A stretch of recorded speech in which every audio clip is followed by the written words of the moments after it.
एक गर्म सपहर थी। दफ्तर में साजिद अपनी कंप्यूटर स्क्रीन के सामने बैठा था। छोटी सी मामूली गलती पर उसके मुंह से निकल गया, ये गलतियां समझ नहीं आती, बस तुम गलती करते हो। मगर किसने सोचा था कि ये सिर्फ गुस्सा नहीं बल्कि खून की लाइनों में चलती एक खामोश तूफान की पहली झलक है। घर पहुंचकर सर में शदीद ठंडापन, सीने का खफकान, दिल की धड़कन बेकाबू और फिर अचानक सीने में जकड़न जैसी लरज। बिल आखिर अस्पताल की राह। क्या सिर्फ मिजाज की शिद्दत थी या कोई बड़ा मसला? मेरा नाम डॉक्टर ए है। मैं अमेरिका में इंटरनल मेडिसिन का सनद याफ्ता डॉक्टर हूँ। गुज़श्ता कई बरसों से मैं मरीजों की बीमारियों पर तहकीक और इलाज कर रहा हूँ और मेरा खास शौक पल्मोनरी यानी फेफड़ों से मुताल्लिक बीमारियों में है।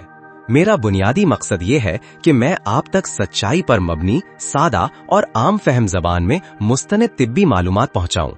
मैं चाहता हूं कि आप अपनी सेहत के बारे में बाखबर फैसले करने के काबिल हों और किसी भी गलत फहमी का शिकार ना हों। आज हम बात करेंगे हाई ब्लड प्रेशर यानी हाइपरटेंशन की। ये एक ऐसी बीमारी है जो बज़ाहिर खामोश होती है, लेकिन अंदर ही अंदर हमारे जिस्म के अहम तरीन आज़ा दिल, दिमाग, गुर्दे और आंखें को नुकसान पहुंचाती रहती है। ये क्या चीज है? क्यों इसे खामोश कातिल कहा जाता है? इसका इल्म कैसे हो? खतरे कौन से हैं? इलाज और रोकथाम क्या हो सकती है? मैं साजिद की हालत के अमली पहलुओं से बताऊंगा ताकि ये सब कुछ हकीकी जिंदगी में वाज़े हो। आखिर में हम वापस आएंगे साजिद के केस पर, खामोश कातिल और उसकी चाल की कहानी सुनेंगे। ब्लड प्रेशर दरअसल वो कुव्वत होती है जो आपके दिल से निकलने वाले खून के जरिए खून की शरियानों की दीवारों पर पड़ती है। इसे 2 नंबरों में नापा जाता है। सिंसरेट प्रेशर सिस्टोलिक, दिल के सिकुड़ने के दौरान शरियानों में खून का दबाव, और डायस्टोलिक प्रेशर डायस्टोलिक, दिल के आराम की हालत में शरियानों में दबाव। आमतौर पर नॉर्मल ब्लड प्रेशर 120/80 मिलीमीटर के आसपास होता है।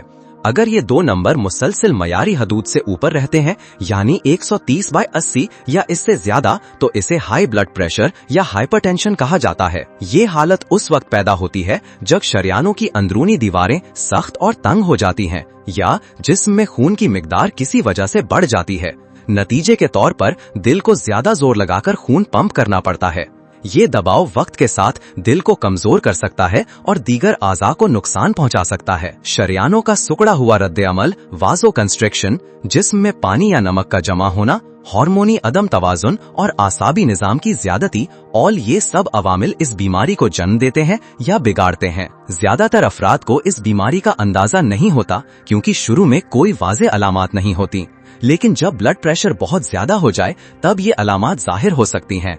सीने में जकड़न या दर्द, सर दर्द खास तौर पर सुबह के वक्त, चक्कर आना, दिल की बेतरतीब धड़कन, सांस फूलना और आंखों की धुंधलाहट या कमजोरी। कुछ अफराद को बेख्वाबी, थकावट या हत्ता के जहनी दबाव की शिकायतें भी हो सकती हैं। खतरे के अवामिल में शामिल हैं बढ़ती उम्र, जेनेटिक रुझान, ज्यादा नमकीन या चिकनाई वाली खुराक, तंबाकू नोशी, शराब नोशी, जहनी दबाव, जिस्मानी सुस्ती, मोटापा, ज़ियाबतीस और गुर्दों की बीमारी। जनूबी एशियाई अफराद में इसका तनासुब निस्बतन ज्यादा देखा गया है, खास तौर पर वो अफराद जो शहरों में तेज रफ्तार दबाव भरे माहौल में रहते हैं। तशखीस के लिए जरूरी है कि ब्लड प्रेशर को बाकायदगी से मॉनिटर किया जाए, खास तौर पर अगर आपकी उम्र 30 साल से ऊपर है या खानदान में किसी को ये मसला रहा हो।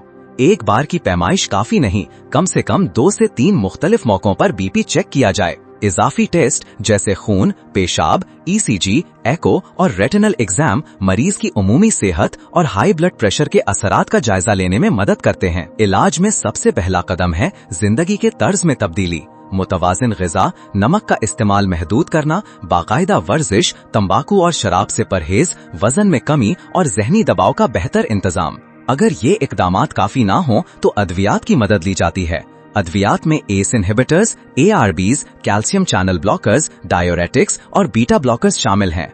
हर मरीज के लिए मुख्तलिफ दवा का इंतखाब किया जाता है, उसकी सेहत की मजमूई हालत को मद्देनजर रखते हुए। रोकथाम के लिए जरूरी है कि लोग सेहत के असूलों को समझें और उन पर अमल करें। नमक की मात्रा रोजाना 5 ग्राम से कम होनी चाहिए और ग़िज़ा में फल, सब्जियां, दालें, कम चिकनाई वाली दूध की मसनूआत शामिल होनी चाहिए। रोजाना कम से कम 30 मिनट की हल्की फुल्की वर्जिश, चाहे वो तेज कदमों की चहलकदमी हो या योगा, सेहत पर खुशगवार असर डालती है। नींद की कमी और जहनी दबाव भी ब्लड प्रेशर को बढ़ाते हैं, इसलिए इनका मुनासिब इंतजाम जरूरी है। साजिद की जिंदगी में भी कुछ ऐसा ही हुआ। उसने कभी अपना ब्लड प्रेशर नहीं चेक करवाया था। जब उसे अस्पताल ले जाया गया तो डॉक्टर्स ने फौरन मुआयना किया। ब्लड प्रेशर 160/100 mmHg, ECG में तब्दीलियां और कोलेस्ट्रॉल की सतह बढ़ रही हैं।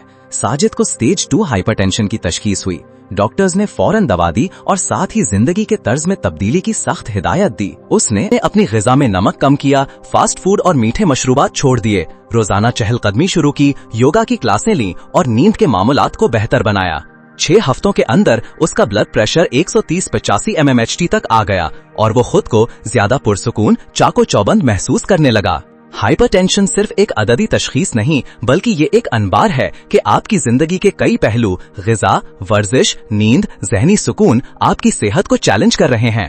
अगर आप सही वक्त पर इकदाम करें तो इस बीमारी को काबू में रखा जा सकता है और आपकी जिंदगी सेहतमंद, तवील और खुशगवार बन सकती है।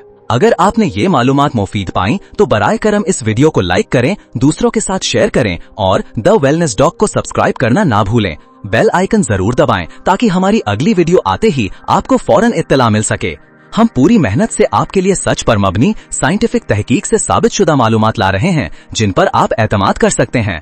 हमारी इस कोशिश को सपोर्ट करें ताकि हम ज्यादा से ज्यादा लोगों तक मुस्तनद तिब्बी मालूमात पहुंचा सकें। शुक्रिया।